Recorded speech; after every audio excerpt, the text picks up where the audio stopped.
Hello all. We'll start in next 5 minutes, okay? I'm expecting few more people to come online.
Hello all. Can you hear me? Yes, ma'am. Yes, ma'am. Yeah? Yes, ma'am. Oh. So let's start with the session. So you all have received this link, right? For attending today's session? Yeah? Yes, ma'am. Okay. Can you all switch on your camera?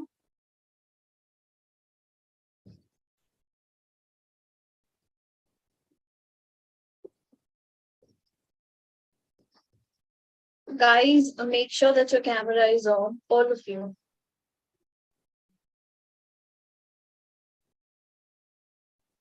Okay.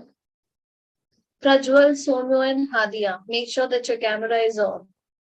Ma'am, give me a second, ma'am. I just need to. Ma'am, are you taking a test or vibe or something? Turn on it. Hello. Okay. What? Ma'am, are you taking any kinds of viva or test? I want to see you.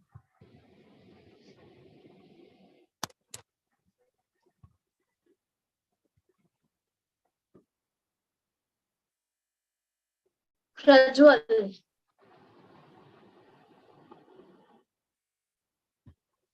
Prajwal.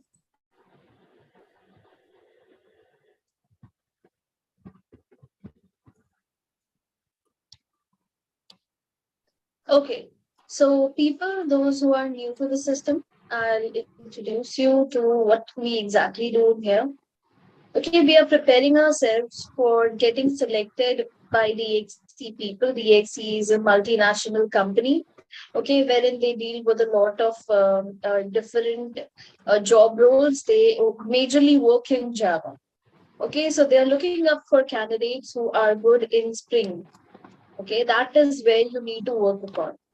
So before we actually get into and try working on Spring, these sessions that are there, which are conducted, are for you to get your basics clear. That is, your core Java needs to be clear, your JSP is supposed to be clear, or your servlet is supposed to be clear, because they are going to ask you questions on these basic terms.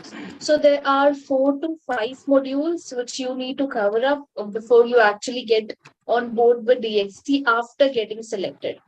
So the first 4 modules, once you do these 4 modules, if you clear out all the questions and mock interviews and everything, it is then you're supposed to go for the DXC interview. Now here, the DXC will choose depending upon whatever or however you have answered. And once that is done, you are going to go for module number 5, wherein the advanced part, okay, like ops and all those things will be taught to you by Millionlights itself. Okay. So, and then you go on. It is a 1 month of duration after you get selected for DXC and on you getting on board with the company. You get the point? Yes? Yes, Am I ma'am. clear to all? Yes, ma'am. Okay, great. So you need to make sure that for each of the modules, so let's say for 4 modules, first, second, third, fourth, you need to score above 3. So you will be scored, or you will be given marks, or you will be scored based on how you're performing from your technical aspect and from your conceptual aspect for the technical thing. Okay, both the questions are asked. Okay, while I'm going to explain you the concept, in the meantime, or I am also going to let you know what are the related questions that you need to prepare for that particular topic. Am I clear? Yeah. Now let me talk about what kind of processes, or what rounds are there with DXC. If we start with the first round is the technical round, wherein the person is going to ask you questions on module 1, 2, and 3. Okay, maybe 4, depending upon how you answer the question. Okay. The next thing, if you pass round 1, you're going to go for round 2, which is more of a managerial technical round, wherein they are going to ask you questions. They might ask you questions on technical aspects, like they might ask you questions on advanced Java, including your simple HR questions that you have. What do you aspire? How do you see yourself in next 5 years, and all those things? Okay. So these are the things that you need to prepare. And once you get selected for both the rounds, you are going to go for the next, that is getting on board and everything after a month of selection. Okay. So now here, clearing these 2 rounds are really a task. Okay. Now, why it is a task? Because you need not be very bookish, you need not be very layman. You have to have such an answer which makes sense to them. You will have to pick up an approach while you're writing the code. If they ask you to write a prime number program and you got stuck while doing so, because you'll have to share the screen with them. If you get stuck, you won't be rejected because you got stuck. You will be rejected because you did not attempt to clear out, or you did not attempt to get rid of the error which you have got while you were working for it, while you were creating the code. So the bottom line remains, even if your code is not done, and but at least 90% or so you were able to achieve the task given in hand, then you are selected. Yes. Now it totally depends upon the individual. So now if you're performing in such a way wherein have been answering all the conceptual question. People have done this, okay? There has been interview wherein people can answer conceptual question, but when it comes the time to actually write down the program, they're not able to do so. They really cannot write a code. This is the place where people get stuck. Second thing, okay? The third thing is people most of the time they copy from the internet while answering the question. They cheat. Well, the interviewer, the teacher, and whosoever is sitting in front of you gets to know that you are copying. So it does not make any sense if you copy if there is any interview going on. Apart from that, um, how to answer the question. Okay, now it is up to you. How do you wish to answer a particular question? So, but you need to make sure that few of the points that you're mentioning make sense to them. Let's say if a WH question is asked, for example, they ask you what is string, what is overloading. You should be able to answer it. Okay, like when I say what is string, I am not supposed to only give a one liner and wait for the other question to be fired. If you give the space or if you give some pauses in between, the interview gets a chance to, you know, ask you another question, which will confuse you with the previous answer that you might have in your head and the next question that you have to answer. Okay, so you need to make sure that you opt for a pace which helps you to get through the interview. Okay, so it is not only the person who is going to be on. It is not only who is going to be online. It is also going to be the interviewer who is going to check or who is going to sit in front of you. So you should be having an idea how this person is going to talk to me. So by answering to one or two questions, you will have an idea how this person is supposed to be or how am I supposed to answer this person. Okay. So it is a two-way process. Make sure that you do everything. So first thing first, you start with introduction. You start, let's say, I have to introduce myself. So people, you don't know me and two or three know me. So let me just start with my introduction first. My name is Neha Jaiswal and I have a total of second thing. First, you give the name. The second thing that you need to give is your experience, if you have any. So I have, and I'm going to mention it. I have a total of 7 years of experience into teachings and trainings, basically into academics and everything. Okay. Then the third point that you're going to mention is the highest qualification. Let's say I'll say I have a master's degree in information technology, which I've secured from Mumbai University, and I was the topper of my batch. Mention the even the teeny tiny bit that you have achieved into your academics or any other thing that you have, it is going to weigh it more. Your introduction is weighful. Okay, they listen to you, how do you talk, they listen to you how you are going to make your point to the person, if you are going to be selected, if you are coming for their company, whether you are going to be useful for them or not, whether you're going to be productive or not. So all these things are going to be understood during these interview itself. How optimistic you are, how positive you are. Okay, you're not supposed to be of a blank face. You're supposed to have a bit of a smile as a gesture to maybe if you don't know an answer, you can just say you're not supposed to go for no, I don't know this answer or I know nothing about it. Don't have any negative statement in your answer. You can see, can I go for the next question? Or you can just make it a polite thing. Can I go for the next thing that might come in, or just make sure that no, nothing, not should not come in picture. Yeah.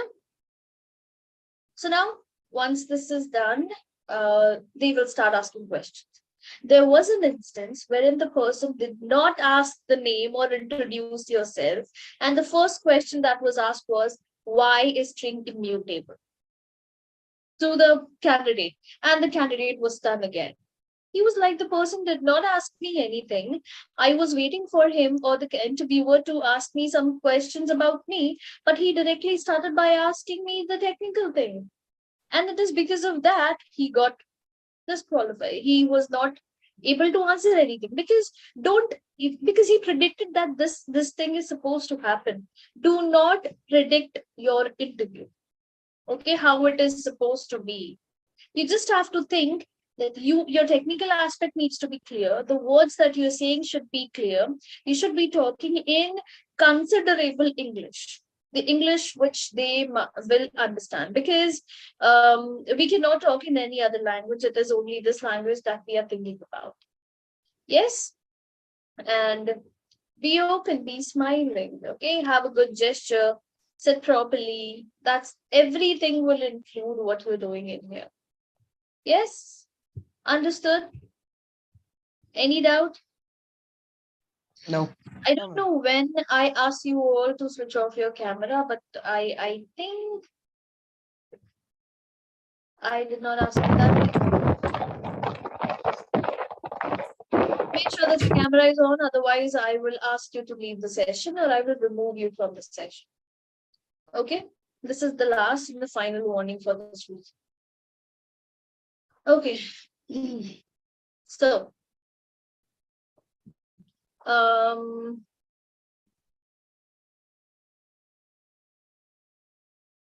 so talking about each of the modules, I'll give you the basic introduction for each one of them, what to prepare, how to prepare, and how to go ahead with it. Okay, so you only prepare that much. Do not go, it's because it is Java is huge. Okay, it is beyond our scope to exactly cover each and everything within this limited time period that we have. So we'll have to come up with something which help us to do the same. Mind you, you need to make sure that you should be able to write Java code, at least 10 Java code in a day. You need to practice at least 10 Java code in a day so that you should be able to write a program, even if it is asked by anyone, XYZ person, you should be able to answer it. That is the minimum I'm saying, 10 programs. Okay, practice it in hand, practice it with IDE, practice it with Notepad. Now, what is an IDE? It is like Eclipse or something that you can use for writing Java code and you can work efficiently. The idea here is to get your basics, get your hands-on experience. So here they want you to have a hands-on experience, as in you're not supposed to be exactly working into a company. Okay, you should be having or you should be able to write down the code. Okay, you get the point? Okay, so we'll start. Okay, I'll give you the basic idea of the modules and how will you prepare for the same. Okay, I will be sharing my screen. It is going to be more of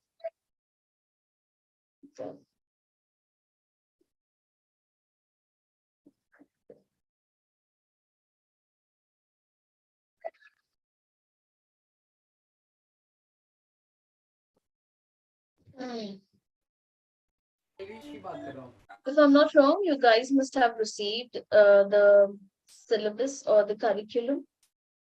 Yes, you guys should have received this curriculum with you. Yes, you should be having this. If you don't have it, ask Shubham, or you can ask Jaya ma'am. They are going to share you the same. Otherwise, you have this into your, I think the group, the WhatsApp group which is created. It is also given to you or provided to you via your email. So guys, every time whenever you connect to for the session, you have to connect with your laptops or your system, okay, or your machines.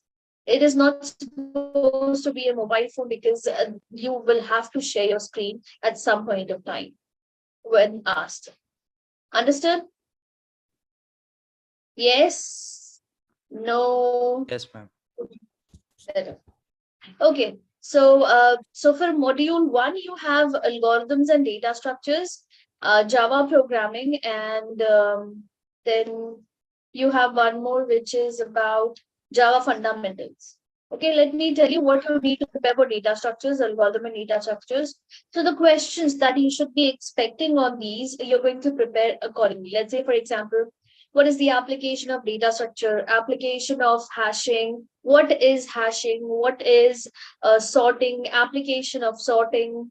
Okay, I'm talking from these. Application of each one of them, how do they work and how it is applicable into our programming. So whatever you see in here is by some or the other way used into our programs to achieve the problem or to achieve the solution to the problem that we are working for. Okay, that will be the company thing. Company is going to give you a problem statement, and based on the problem statement received, you will have to generate your solution. So for that, you need to have the basic idea or the basic knowledge of how things work. Understood? Okay. So the next is programming, Java programming. Here, this is a bit of a theoretical stuff. You should be knowing about these concepts. Once they have asked for getting the what is the difference between JDK, JVM, and everything. Okay. They have also asked about what are the different data types. Then they have also asked about, let's say, concepts like variables, constants, identifiers, and data types, like something like this. Okay, so you can elaborate on all these things and you should be able to answer for the same. Yes, understood? Okay, somebody, your voice is not very, I don't know why, but this is on. Please make sure that your mic is off. Okay, okay. So the next concept is operator, conditional statement, looping statement. So whatever you see around here is really important. If you don't know these basic concepts, you will not be able to write down the code.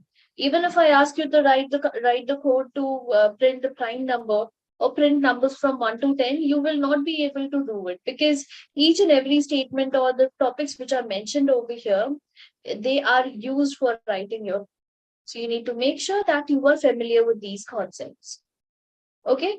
Moving on to the next one, which is the concept of arrays and strings.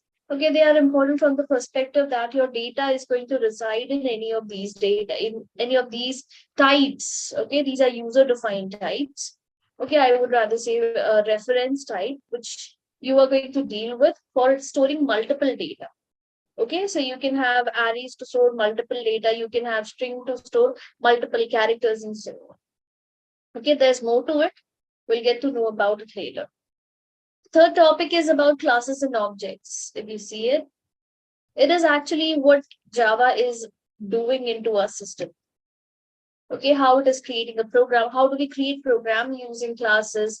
How do we call the methods of a particular class by using object, instantiating the object, this keyword and everything. Okay. The next, what all things does a class has? Okay, it has constructors, it has got method, it has got variable, okay, it has got class inside a class. Okay, so all these things are going to define what are the basics of OOP Java. Okay, and the next part are some extras which are required for you to know as and when you go ahead with the system, which again is present in your basics of fundamental Java. Here you work through your access specifiers like public, private, protected. Okay, non-access specifiers like static, final, transient, volatile. The wrapper classes, very famous wrapper classes, they ask you question, what is autoboxing, what is unboxing, and finally annotation, and why do you use them? You get everything about module 1? Yes? Yes, ma'am. Okay. So now let's try to understand or let's try to implement module 1 into our system. How do we work and how are we going to um,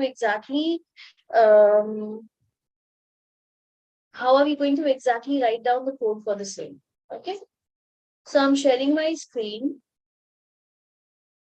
I'm sharing the whole screen, okay? So you guys have to make sure that you have Java installed into your system, okay? So you can just download it from Oracle website. The latest version of Java is 17. So you can opt for 11. Okay. The next stable version after 8 is 11. So you need to prepare yourself for Java 11. The next thing that you need to check in is whether your Java has been properly installed or not. So you can open the file explorer and you can check into your C drive and you can look up for program files and you'll find the version of Java in here. Yes. So here I have the two version 8 and version 11. Okay. And you can pick whichever you're working with. Okay. Let's keep it this way for now. So once you're working with this, you also need to make sure that you have set your environment variable. Now, what are those? Environment variable is something that you use where that is used throughout your environment. So you are going to have all those configurations which you might need for creating a project, for working of a system, and so on.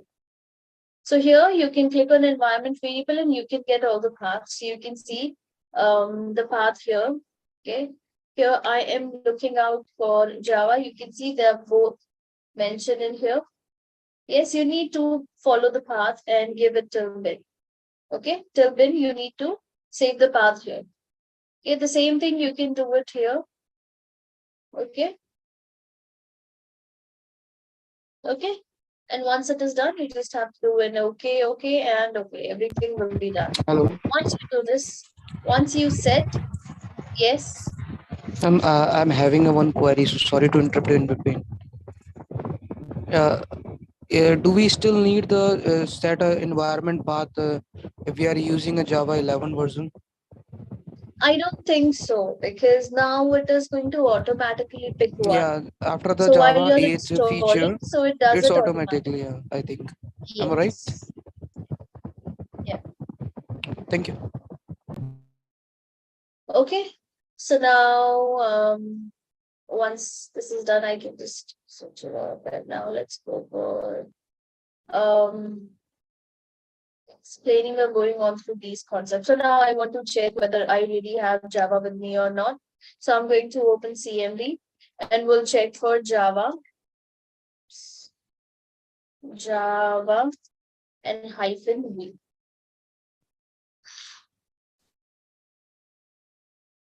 Okay, so it is specifying me the version which I'm working with. Yes. So Java has been installed into your system. Is there any problem, Abhinav?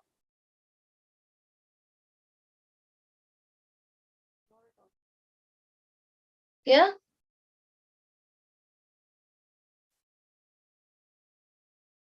Not at all. There's power failure in my area. I'm connected through Wi-Fi hotspot. Because you're laughing. I No, don't ma'am. understand the reason why. I'm not. I was just viewing the screen. What do you share?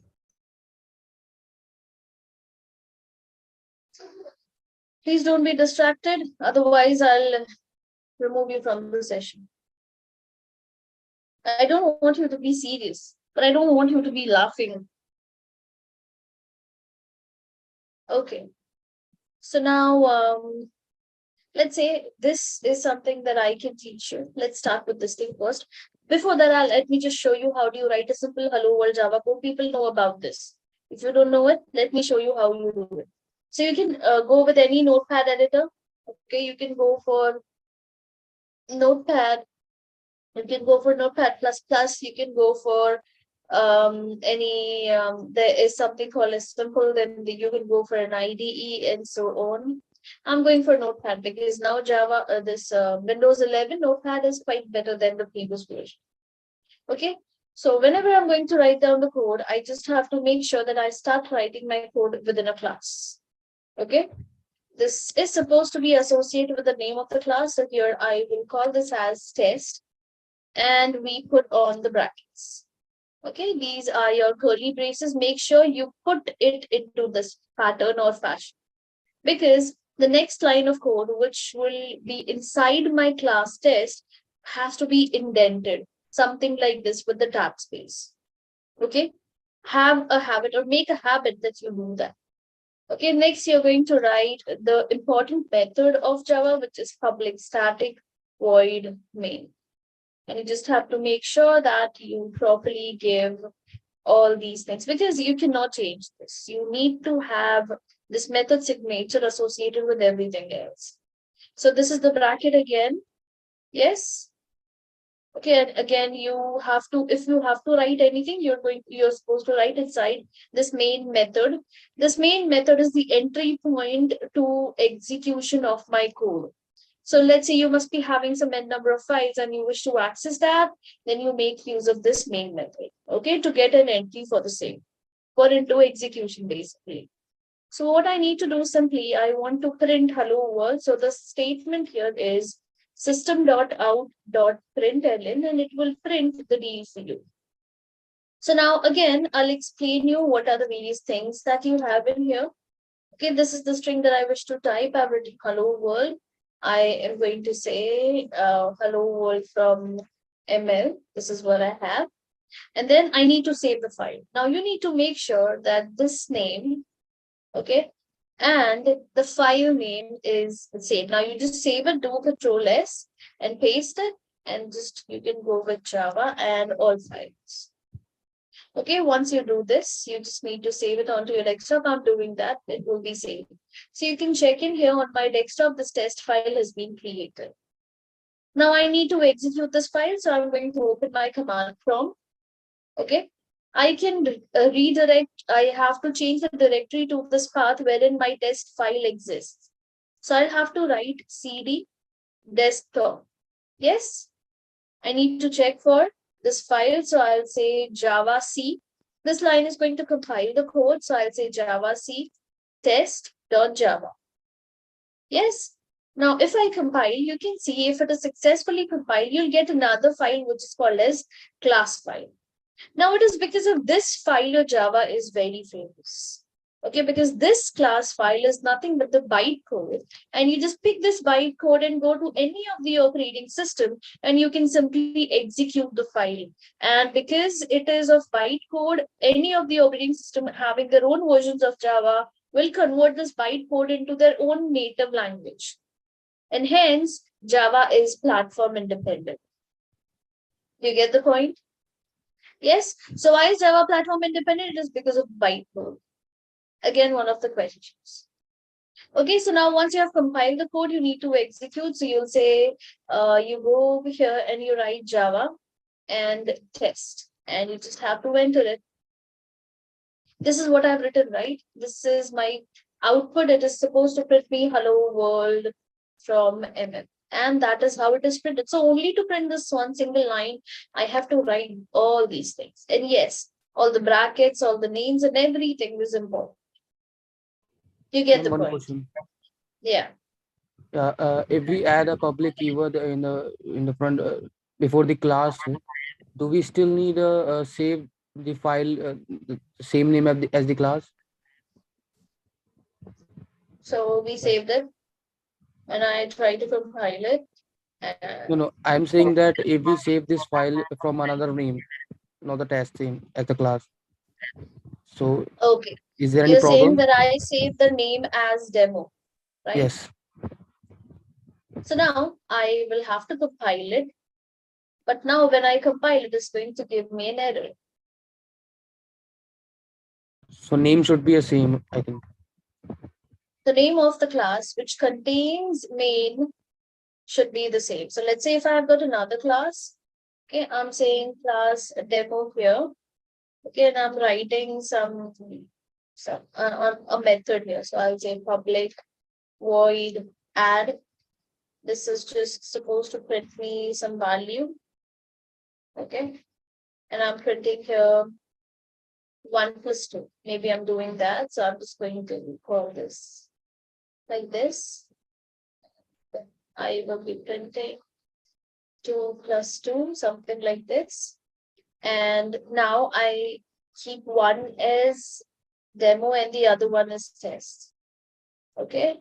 Now if I try to compile, it will work.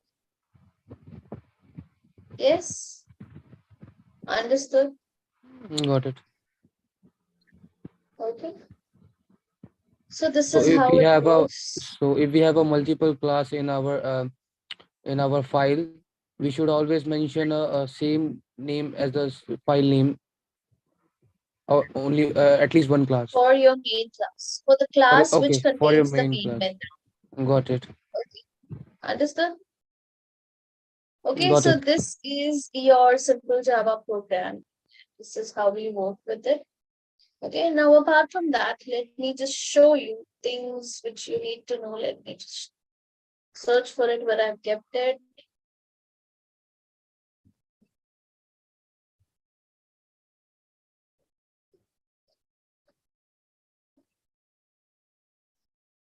Okay, so I'm starting with our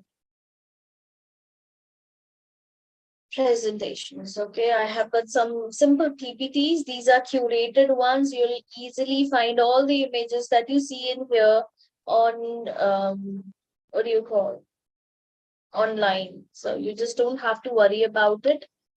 Okay, so we are starting with our algorithms and data structures. So in these topics, we are going to cover algorithms, flowchart, pseudocode, recursion, array, linked list, stack, queue, and heap. We'll try to understand this more of a theoretical stuff, okay, more of the basics that you need to know about. So what is an algorithm? This is an algorithm. Everything that we do. Okay, I want to instruct my computer. I will have to write down into simple instruction. That is algorithm. Okay, let's say I'll say step one, do this. Step one, start. Step two, then I'll specify what I need to do once I've started with my process. Let's say, for example, I want to add two numbers. So I'll say step one, start. Step two, create a variable or just get a is equal to 1, b is equal to 2. Okay. Then step three, add two numbers, calculate c is equal to a plus b. Then step four, print the value of c. And step, let's say, five is going to be stop or end, right? So whatever you are going to write to solve a particular problem, the simple instruction in English or in very simple terms is called as algorithm. In short, a step-by-step representation to solve a problem is called as algorithm. Am I clear? Yes. So the next thing is a flowchart. So the algorithm which you have created might be huge. It might be lengthy. People it might not be able to get through it. They find it difficult to read. So you can give a picture for the same. Okay. You can have a pictorial representation for the same. What you can do here is for start, you have got an ellipse. For getting input and output, you have got parallelogram. For checking up the condition, you have this diamond shape. And what other things you have, you can just mention in there. I'll show you what other things you can work. Next is pseudocode. Pseudocode is nothing but the false code. So it is not going to be executed, but it is something that comes before you write down your code. If you are new in Java, in any programming, I ask you to write down to solve a particular problem. It is going to be difficult for you to form up a statement or the collection of statement to write to get the output what is expected. So in this case, what we can do is we can start with an algorithm. We should start with an algorithm, create a corresponding flow chart for the same, then move on to a pseudocode like structure, a program like structure, which is not supposed to be compiled or executed, but it is supposed to follow some terms. So let's say there that was in flowchart and algorithm, it was start and stop. Here you have got begin and end. Okay, you want to go for an if else condition, you can see if, do something. These are semi-technical terms which never go into execution. This will help you to practice out how to exactly go ahead with writing your code. Once you're done with pseudo, then you go for actually writing your programs or your code. So you can see simple things. So this is an algorithm to draw flow chart for computing this. So you're going to write a flow chart. So many times people, they just confuse and write pseudo and flow, something like this. So just don't get confused. The thing that I've showed you before is the deal. Yeah, so this is an algorithm, step-by-step process. What will be the input? What will be the process? What will be output? We are going to define that into simple steps. Okay, step one, step two, step three, and step four.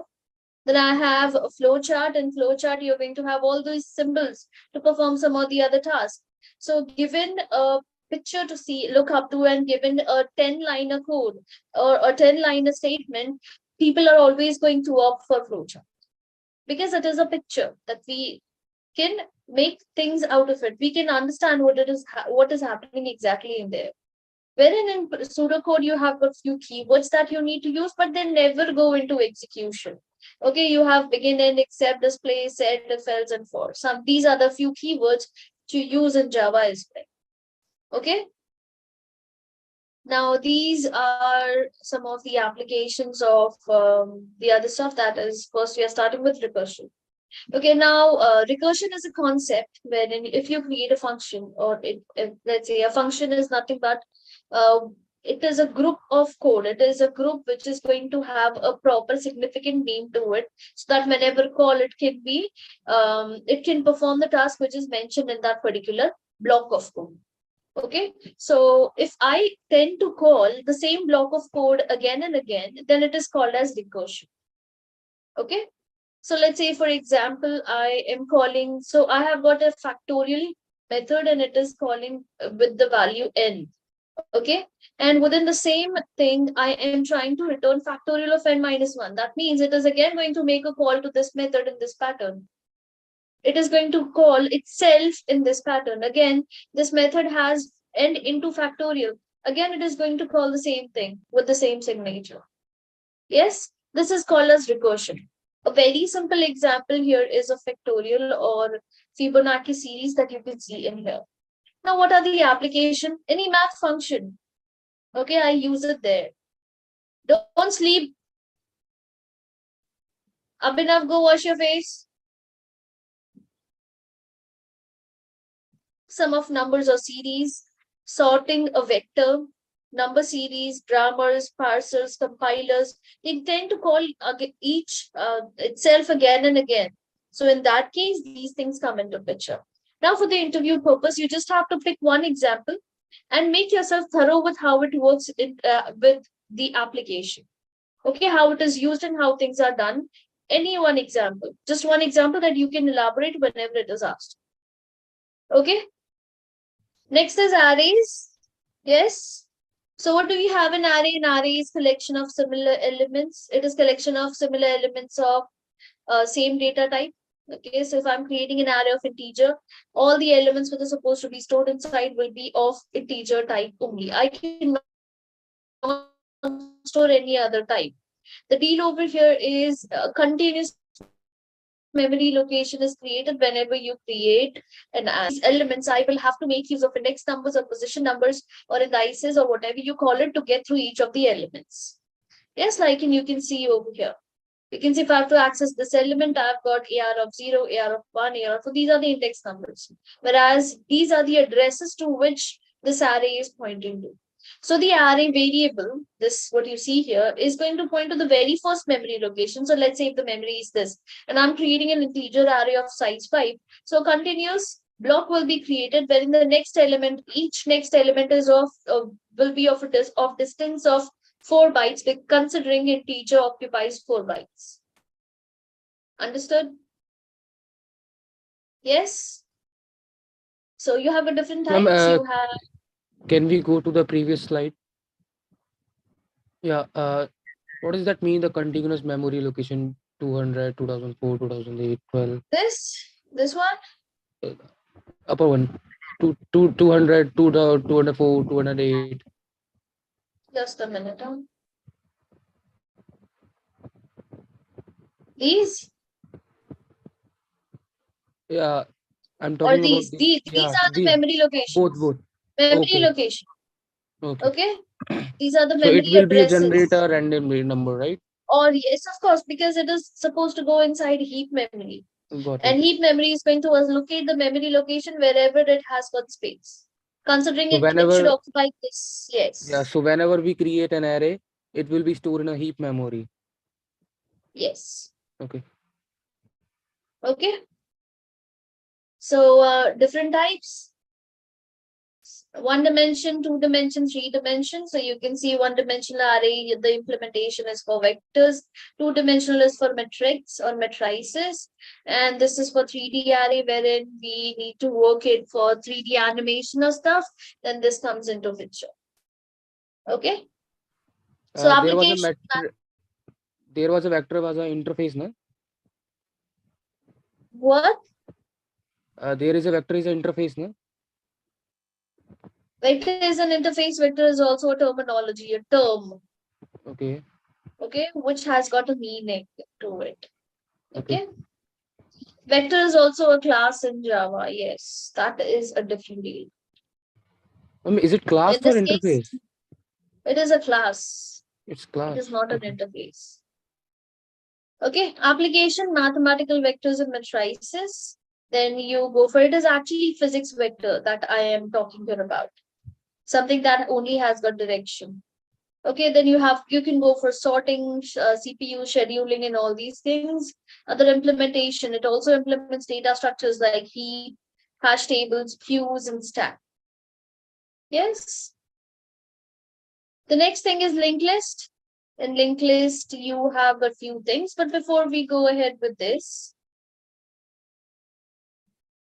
okay, I'll just take a few minutes break and we'll be back. Okay, few minutes break.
Hello, people. Hello, all. Yes, ma'am. Yes, ma'am. Yeah. So I might have to leave early because not now, but in next half an hour, 15 minutes, I'll have to leave because of some emergency. So till then, we shall continue. I'll finish up all the PPTs first. Okay, I'm sharing my screen again. If you guys can see it, it is visible, right? Yes, ma'am.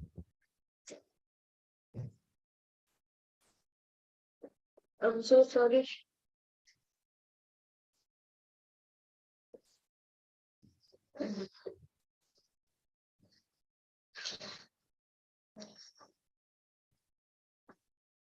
Okay, so algorithms and data structures is something that we were doing. So now let's go ahead. So we have seen arrays. Now let's go ahead for linked list.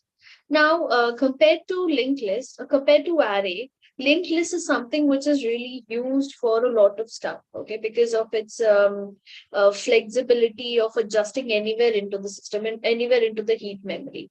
Now, when I say this, what do I mean by this? So let's say whenever an array is created, it is supposed to occupy a continuous memory location. So an array of 10 is going to occupy 10 locations of 4 bytes each. But whenever a linked list is created, it is going to occupy the position wherever it gets the memory location to adjust the 4 byte data that I want to work with. What I mean here is that it is going to create a node. So now this node is supposed to have the data and the address to the next node. Okay, so if the address is given 100, it is going to create a node, or it is going to point to the node which will contain a data, which will have the address as 100 and will point to the next node in the queue. Okay, and these addresses might not be in sequence. Yes, again, it will occupy 4 byte of data. So this is your first type of linked list, and this is your single linked list or singly linked list. Why are you writing anything onto it, Ranjit? Please don't write. Okay, so the next one is this is wherein this node has got the data appointed to the previous node and appointed to the next node. So you can see this is the data, and it has got a pointer to the previous node and a pointer to the next node. So this is your doubly linked list. And the last one that you see is a singly linked list, which returns again to the head node. Then this is called as circular linked list. Circular. So yes, so you follow all these things. Okay, understood? Okay. So I now think the it does not question, follow the insertion order, no? it actually follows that. So whichever value you're going to insert, it is going to get inserted to the next. So if I have inserted one first, it is going to insert one here, and then it is going to have a pointer. Okay, for now it is going to be empty. Next, when I enter the next term, a new address will be generated, and it is going to point to the next data which I have been entering into the linked list. This is how it follows. So it Okay, follow the insertion order, right? yes, it follows the And insertion. which one is faster, ma'am? Array or linked That list is for an the searching interview purpose? question. Can you tell me which one is faster and why? Okay. So the answer is linked list is faster, okay, for the obvious reason that I can go for in forward as well as in backward direction. The first reason. And the second thing is because it is efficient in saving memory location. It is not going to create the linked list already. Okay, it is going to save your data. It is going to save your spaces. When I create an array, let's say I'm creating an array of size 100, 100 memory, 104 byte of blocks will be allocated to that array object. Okay, but if I'm only using 10 of it, then the 90 of that particular store or the blocks are of no use. Whereas in linked list, I have the data, put it in, and it is going to create the new node, and it is going to point to the next one or the previous one, depending upon which type of linked list you're working with. Understood? Yes. Yes, ma'am. Got it. Yes. Application, dynamic memory allocation. I want to allocate memory dynamically because Yes, it ma'am. functions in that way. Web browser. So if I have to work with, I have to move or I have to juggle between the tabs, I can do that. First tab, second tab, again going to the first tab. So it is efficient for me to go for back and for next, like music players. It again works in there. OS to switch between application, to implement queue and stack. Yeah, all these things are implemented using Linux. So again, you're going to pick one and elaborate on that concept so that they get to understand if they ask you what is linked list and one of the implementations for the same. Yes. Now the next question that you might face is stack. If you see this diagram, very simple to understand how this works. Why was it required for you to create all these lines? Can you just erase it, Ranjit? Okay. So here you see there's an empty stack. There are some things that you need to understand. There is an operation for there is something called as empty stack. There's an operation called as push. Then there's something called as pop. Okay, there's one more called as pop. So the first element that goes in here, this will be called as top. Okay, whichever element that you are going to put in the stack are going to be piled up one on another. Hence, it is called as a top. So this is empty stack. You push one element, you push second element, third. So when you remove the element, then you say pop. This is how it works. Understood? So the question is asked, what is the difference between push, peek, and pop? The basic difference here is push is going to add the elements into the stack. Peek is going to display you or going to reveal the last or the topmost element of the stack, and pop is going to reveal the element, the top element, and remove it from the stack. Yes? So the basic funda of stack is first in, first out. The one which comes first is supposed to go out first. Okay, stack of a book. Yes? Application browsers again, if I've got stack and if I were to delete one by one, I just have to click on one thing at a time. Then parenthesis, handling, first thing that you open is the first thing that you close, right? Yes, then you have a backtracking algorithm, reverse and parsing. Next is queue. Compared to stack, queue follows first in, first out. That was last in, first out. Okay, here, the element which goes first has to come out last. Okay, it has to come out first. So the deal or the operations here that we follow is NQ and DQ. There we had push, pop, and P. Okay, apart from that, they also have one more, which is not mentioned in here. That's in there. So this is an empty queue. If I want to enter an element or push an element in here, add an element into the queue, then I call it as NQ. Okay, if I want to remove an element, so the first element which you have added will go out first. This is called as DQ. So this is your front. Okay, let me just switch or get the pointer. Okay, so here this is called as front and this is called as back. So this is going to be your back. So every time the data is removed from the front. Okay, every time you can just check. So NQ is going to add, DQ and DQ is going to remove, whereas front is going to give you, it is going to work as peek and will give you to the first element of the queue. Understood? Yes? Yes, ma'am. Okay, so let's move on to the next one. I cannot see my...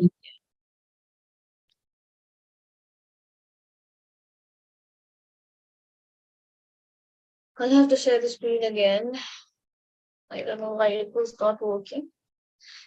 Okay, so apart from Q, we have... come on. Can you see the screen, guys? Yes, ma'am. Yes. Yes, ma'am. We can Okay. see.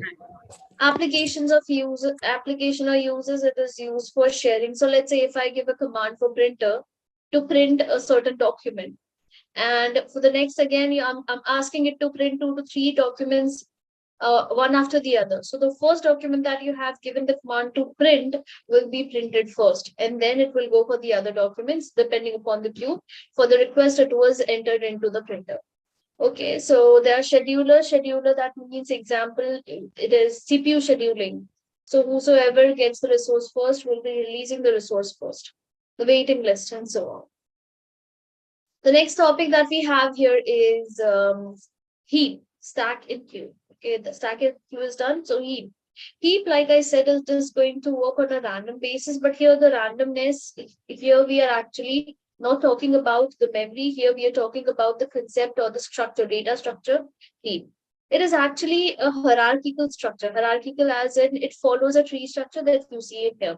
So if I have to store my data in some particular fashion wherein the max heap is supposed to be achieved. So you can see the maximum element goes up here. To the left hand side will be the so the left hand side you're going to have the maximum. So it has to follow this. So 50, 30, 15, 19, 20, 10. This is how you get it. But when you go for min heap, the first element, second and the third element, you can see it goes in this. So you go from lowest to highest in this one, and this is highest to lowest. So you have 50, then you have got the next element. It is supposed to. So in this, the highest element will go to the left, and the lowest element will go in that particular fashion. So the way you're going to enter it into your system, how it is supposed to be fitting into your system. Yes.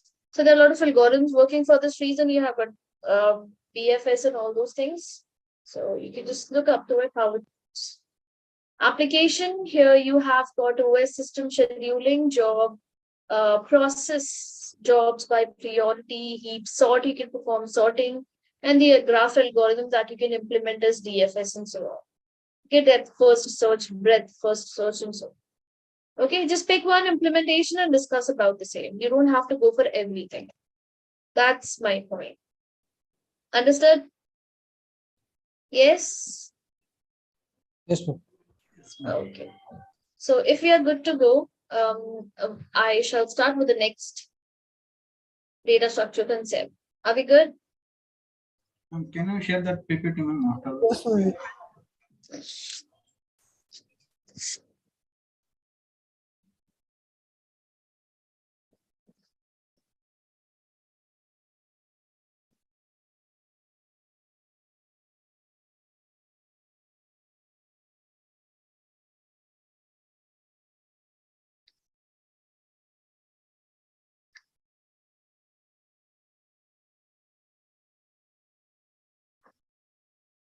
Well, I just have two PPT. I don't have a lot.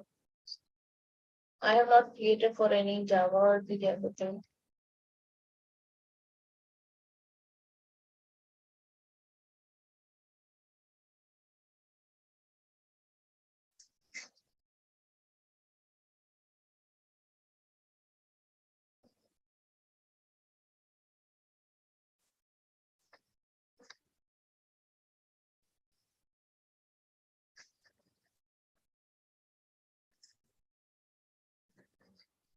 So you can also check for the next. Okay, so here the next topic which we have is day two or algorithms. I'm not sure what I'm sharing. Share everything. I thought that I was sharing, but I don't think so. It is visible. Can you see now?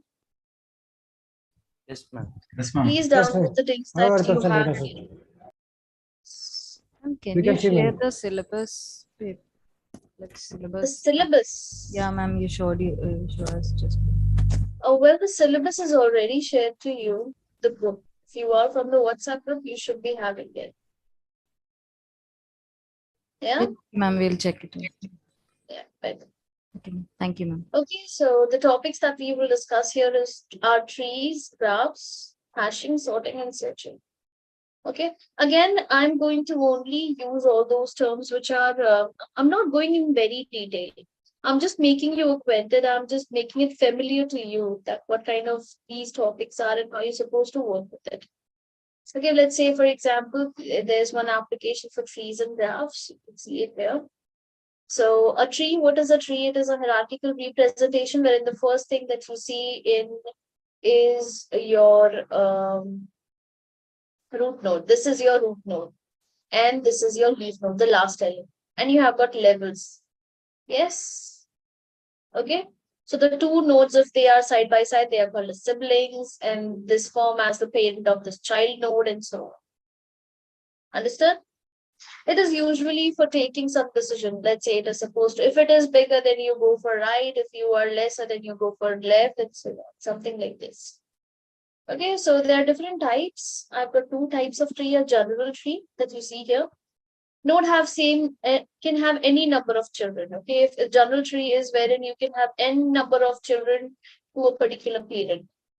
Okay, whereas a binary tree is only going to have two children, two child nodes. Then it is called as a binary tree. Understood? Moving on to the next one, you have got application like traversing, searching, decision making. These are the things where your tree comes into picture. This is you just pick one DOM tree structure. You must have done HTML, CSS, JavaScript. A DOM structure is implemented or it is shown in that particular hierarchy. Yes, you can explain about that. You can talk about that. Okay, if you have to give an application of trees. The next concept that you see here is graphs represent real life relationship between entities. So you can see the graph structure. It looks something like this, wherein you have got vertices. Okay, so you have got lines. These are called as edges and so on. So you can say, if I have got edges A to B, so this is going from A to B. Then I've got B to D. It goes in this direction. Then I've got B to E. So these are the lines how it is treated. This is nothing but your graph. It is used for maps, okay, for checking up the temperature, pressures, and everything. Okay, I did not get in for a lot of detail, but if you search for it, you'll get enough of information to fill in yourself with. Okay. Now, next is hashing. Now, let's talk about, these were all the data structures. Now, let's talk about different techniques that follows. But before I actually start with hashing, first, let's try to understand what is sorting. Okay. Now here, when we talk about sorting, sorting is basically arranging the data, okay, arranging a collection of data into ascending or descending order. Okay, so you can see here, this is before sort, and after sort, everything is arranged into ascending order. But sortings are of two types. One is comparison sort, the other one is non-comparison. So when I say comparison, I'm just going to compare two elements adjacent to it, let's say for bubble sort, and then if the second element is greater than the first element, if I'm doing ascending order, then it will shift it, or it is going to make a swap for it. That is bubble sort. These are all the types of sorts that you have for comparison based, of which this is the fastest. This and this are the fastest. Okay, so you can see different types here. Let's say I want to check in for adjacent element. Yes, this is bubble sort. Okay, now this is a merge sort, wherein I follow divide and conquer rule. Yes, then you can check in for all the other types of sorts that you look in here. And you can just mention about, this is iterative sort. Yes, this is shell sort, insertion sort, and so on. Different types of sort techniques. Application, it helps us to search stuff much easily. So if I have got the data which resides in the second last position into my system, into my memory, and after sorting, if I might get the data on the first top 5 position, then it is an optimized thing, right? I can fetch my data in much easier fashion. So there this comes into picture. For matching entries in the list, again, this is used. Okay, for searching elements in the pool of data item, like what I said, prioritizing the element. I want to say that the last element or the highest element should be executed first. So I can just sort and work upon it, right? And so on. Just pick one and explain about it. So next one is searching. I want to perform searching. So sorting and searching are the techniques which are implemented onto your data structures. Whereas hashing is also supposed to do the same thing, okay? When I say search, search is going to search for an element. Okay, I can either go for a linear search or I can go for a binary search. When I say linear, it is going to pick for one thing at a time. Okay, let's say I want to search for the value of k is equal to 1. So I'm checking, is k is equal to 1 in this case? No. Is k is equal to 1 in this case? No. Is k is equal to 1 in this case? No. But the next iteration, I'm going to get k is equal to 1, and then I will get my element that I was looking for. And in this case, if you see for binary search, it is first of all will decide the lowest and the highest element. Okay, and then based on that, okay, you can see this is the low element, this is the high element. Okay, and it is going to find the mid element. Okay, and then it is again going to consider this as a whole array and go for low and high, and then collect the mid, and there you find the value of x. Let's say I was finding the value 4 into my system. Yes, that was binary search. So searching example is given here already. You have a searching operation in smaller arrays. You have libraries, Java, .NET, C++, etc. And of course for debugging. So now searching and sorting are the techniques which are used onto the data structure, while hashing is again the same thing, but it is an optimized thing. So now instead of simply going or moving on to a particular pattern, I'm going to choose a hash table to decide where to fetch my data from or how to work with it.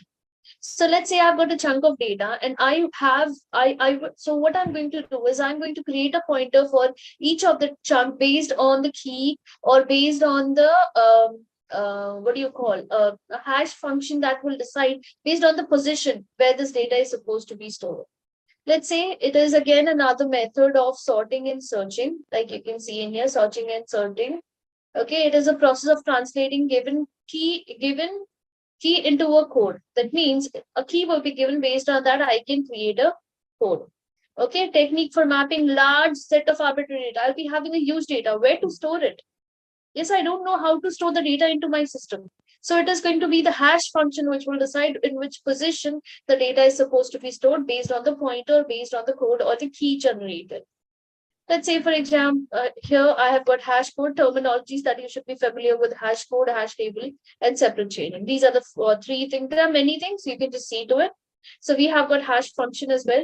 Let's say you'll be giving some input. This is going to be any arbitrary data. There's going to be a hash function based on anything. So your hash function, you just have to mod it with anything. Okay, here I'm modding it with 7 because that is the technique I'm following here. Okay, and then I choose I don't remember on what basis this is done, but there's some protocol followed for the same. So here I'm dividing this. So if I divide, the input element is 7, so 7 mod 7 is going to give me the answer 0. Hence the hash key generated to store 7 is 0. So in this memory, 7 will be stored inside the position 0. This is how it is stored. Yes, and so on. So if I have, I'm doing a mod for 16 by 7. So 7 2s are 14, 2 is going to be the reminder that becomes my hash key. So now my 16 is going to be stored inside the memory location 2. Understood? This is how one of the hashing techniques follow on. Again, one of the examples that you can look up for, there's some chunk of data with me. I'm going to create some hash function and a key value pair of data will be generated, something like this. Again, you can just look at. So here there is one created. So I think it goes with some input set. It is divided by 13, or this mod function it is given. So I divide this ID, I get the output 6, and then it is stored inside the 6. This is how it is done. And application, it is alternative to traditional searching. Okay, game tracking position for compilers to keep track of variables, etc. And that's it. Yes, understood, Pete. Do you have any doubts so far that you wish to discuss with me?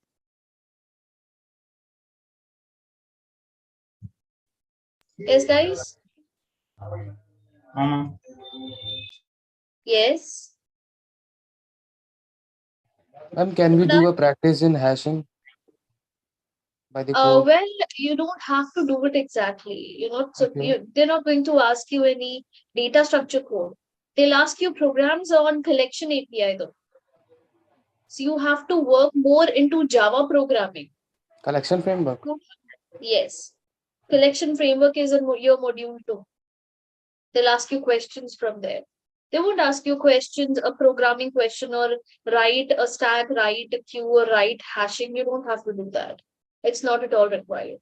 They will do by the theoretical, right? Yes, but they might ask you in theory what this is, and they will ask you to implement it using collections. Okay. Because in collection API, all these classes and interfaces are present already. The underlying concept remains the same of what data structure we are talking about. Understood, people? Yes? Yes, ma'am. Okay.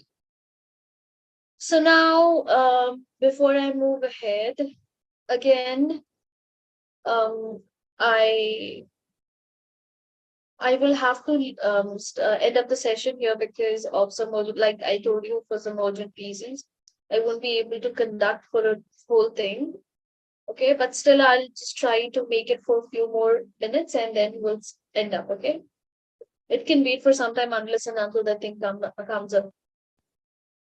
Okay, so the next thing is I am going to share you how to work with an IDE. Okay, IDE as in here I'm working with Eclipse. So you need to install Eclipse into your system. It is more of a developer or J2EE edition that you need to download. So I have Eclipse. You can go for this version, okay, 2019, or you can go for the version here, which I have, which is of 2022. Okay, it is totally up to you, whichever you want. I am choosing this one, the old version. Okay, it won't work because I have got another version with me already. So this is 22 version, which I need to fetch in. Okay. And this IDE is something which helps you to work with your system. Let's say, for example, here I am I'm browsing through the system. Okay, and I am moving on to the data. This is my folder that I am creating project. Okay, so this is projects from session. This is my workspace that I'm creating and the month is June. I will specify that. Okay, and you select this folder. Okay, and you do a launch. This is, you're setting up a workspace, as in you're creating a folder wherein all the projects that you will create will reside in there. Okay, so it is actually a better practice for you to work in here because at being a company, it is supposed to be working with an IDE. You are supposed to be working with an IDE, but for better practice, I'll ask you to work on Notepad or Notepad++ first. Yes, am I clear to all? Yes, ma'am. So this will open in some time. Okay, because it will take some time. I'm already working for. So here I close this. Ma'am, So if when is there's the any final other interview, ma'am? question, what? When is the final interview, ma'am? So that we could practice accordingly and we It could is plan. 11th of July. Okay, sure. Thank you.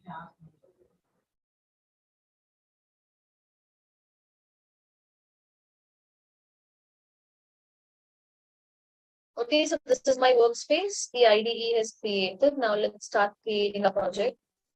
I would simply work with Hello World. I will have to, first of all, change into my perspective. That means here, this is used for application. I'm not supposed to be working with that. What I need to work more with is Java. So I'll just change my perspective. You can see here, my cursor is here. So I need to open perspective and choose Java. Okay. So once I do this, the perspective, the environment is supposed to change. It will change and I will be able to create simple Java projects. So the IDEs are supposed to contain projects. The projects are going to contain the Java file. So let's say if I want to create a simple Hello World program, for that reason as well, I will have to create a project. Either you can create the project from this place, or you can also go to File, New, and go for Java project, or you can check in for this one. Do you see this? Here you can go for Java project. Okay. So let's say this is my first application. So I say demo app. Okay. Here the version that you can choose is given already. I am going to choose for version 11. Oops. Version 11. Okay. And then I'll go for next. And fetch. You just need to make sure that there occurs SRC folder or source folder. Okay. And then I don't want to create a name. So don't create.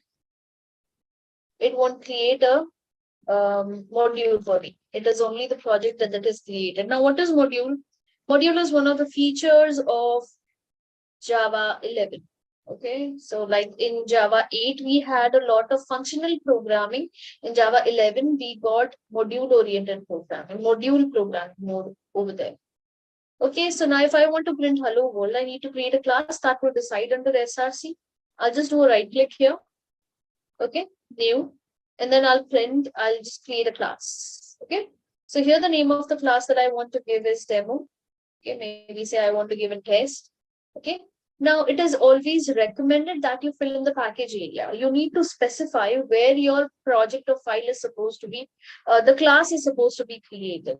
So let's say I need to follow a standard. So I'll say com. It is something that we follow com dot. Okay, com, or you can com stands for company, org stands for organizations, and you can choose whatever you want to do first. So every time you create anything in dot com dot something dot something, so every time a folder will be created wherein your project will reside. The files or the class will reside. Let's say I'm creating this class for ML dot demo. This is the name, or let's say I just call it as um, um, June. Yes. So I will simply do finish, and once I do that, class will be created test.java, and here I can simply write public static void main, or I can write main, do control space bar, and get everything automatically. This is the feature of an IDE. This is how an IDE works. So if I have to write print hello world, instead of writing system.out.println, I can simply write SOPLN or SYSO and do control space bar, and I will get what I want. Yes. Understood?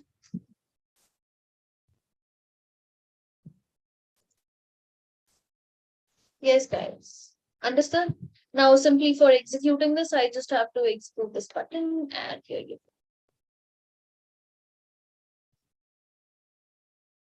Hello world from Meta. This is how it works. Understood, people? Do you have any doubt with this? No, ma'am. Ma'am. Yeah? So, before I start or before I talk about anything, I want to get your information. Can you guys give me your names or something? Okay. Can I get your names and the latest qualification? I Yes, think I ma'am. have got a few of you. So that will work. Hadia, I suppose I have your name. I'm not sure. Where were you for last few days?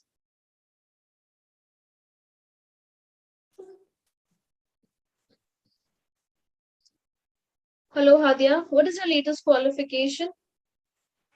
MSc in Maths with Computer Science. What? MSc in Maths with Computer Science. MSc in Math. Very good. Okay, so you have passed already?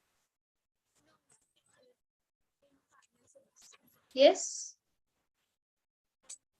Final You're a semester. beginner? You're a beginner in Java?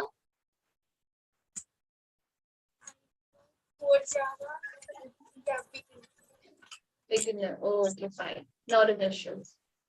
How about next person? Chaitra, I have spoken to you. So, Prajwal, what is your latest qualification?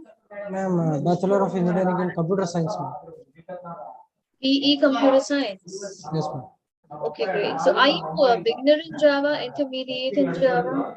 Ma'am, I am intermediate, ma'am. I have basic knowledge of Java, ma'am. So, you're a beginner. No, ma'am, intermediate. You have basic knowledge, so how can you be an intermediate? Means I have some experience in that. I am saying that. I have done through Okay. many projects. I did. I'm saying that. Okay, so you are an intermediate. Now you make it. Okay, great, wonderful. Next is Ranjit. Yes, ma'am. Ranjit Hui. What is your latest qualification? Bachelor of Engineering in Mechatronics Engineering, ma'am. Bachelor of Engineering in Mechatronics Engineering. in Mechatronics. I don't get it. Ma'am, Mechatronics Engineering. Mathematics. No, Mechatronics. Mechatronics. She's saying mechatronics, ma'am. Yeah. Metatronics. What is that? Ma'am, it is a combination of mechanical plus electrical and basic coding, and computer science. Okay, this is quite different that I'm listening. Yes, ma'am. This is from past 5 or 6 years. We have launched from BPU. What? From past 6 years, we have launched this curriculum course, ma'am. Okay, fine. Okay, not an issue. You're a beginner, right? Ma'am. Okay. So no, Yeah, ma'am. it is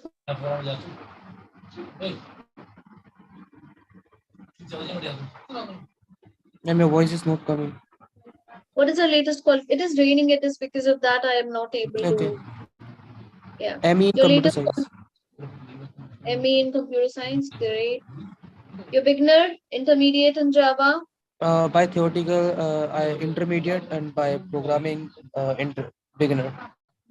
I'll call you beginner. Okay. Okay, because we need to practice and get through everything, right? We cannot say Yeah. that I am good with one thing and not the other. So you have to Yeah. be good in both. Okay. So Yeligeti Malati, left. Pranali, Yes, ma'am. what is your latest qualification? Pursuing BTech degree in computer science. What? Pursuing BTech degree in computer science. Okay.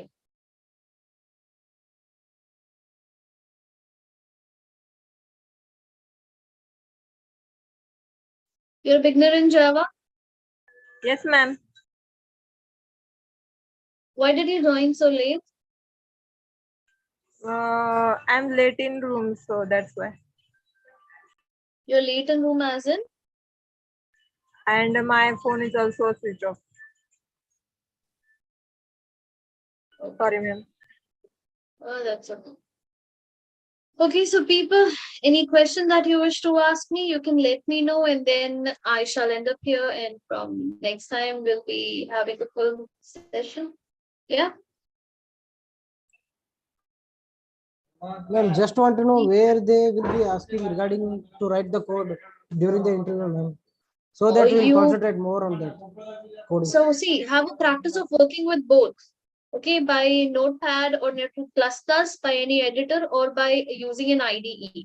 Okay, it is totally up to you. They are not going to restrict you from using either of these. Okay. No, ma'am, not asking that, ma'am. Regarding the topics on which base, like collection frames, like that, where mainly they are asking to write a code or something. I'm not getting you. There's a lot of sound from your end. What are you saying? Where they are going to ask you to write down the code as in? Ma'am, I'm asking regarding the topics like in based on collection frames, they're asking to write the code or anything. I'm asking like the based on the topic on which they'll say. I'm asking. The curriculum which is being shared to you, they are going to ask you a question from there. Okay, thank you. That's what. That is the reason why the curriculum is shared, right? Okay. Otherwise, they would have asked you to go for everything in core Java. Yeah. Not everything is mentioned in there. Okay. Okay. Anything else? No, ma'am.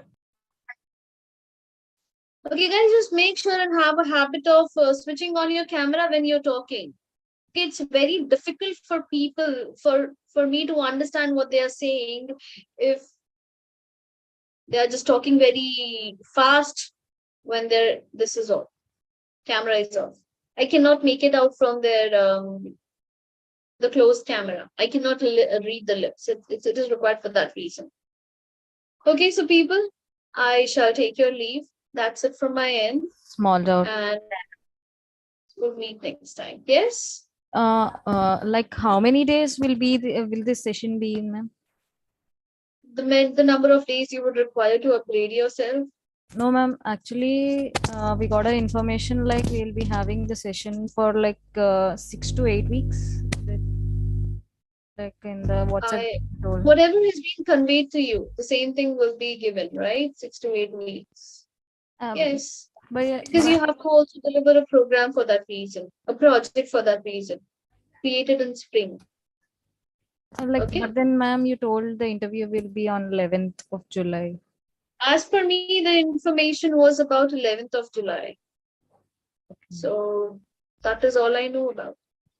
Yeah, ma'am. Okay. Thank you, ma'am. Yeah. Anything else?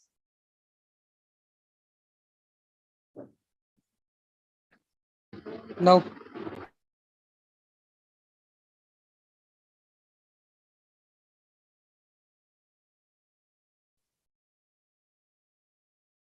Okay, can anybody share day 1, day 2 PDF on WhatsApp group? Those who have downloaded it, because Okay. Sanjay has not received it, so he's not able I to also download. So noticed we'll it, download ma'am. it from there. Yes. So money is going to share. Don't worry about. Okay. Okay. Yes, Pete. So I'll take your leave. We'll meet next time. Okay. Thank you, ma'am. Thank you. Okay.